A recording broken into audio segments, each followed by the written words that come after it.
तर नमस्कार मंडळी, स्वागत आहे तुमचं या सिरीजच्या पार्ट 2 मध्ये।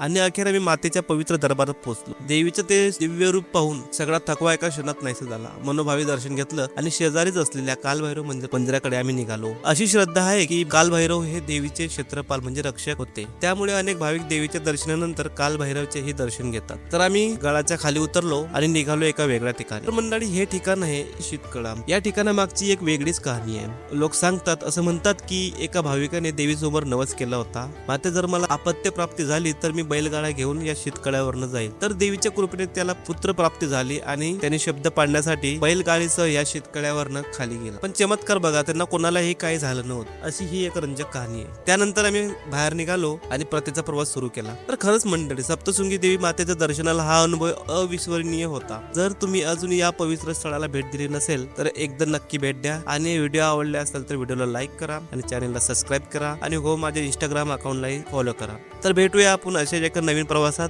तोपर्यंत जय माता दी। सोनानी नथनी सोनार घडे, तुना श्रृंगार मा कमी ना पडे।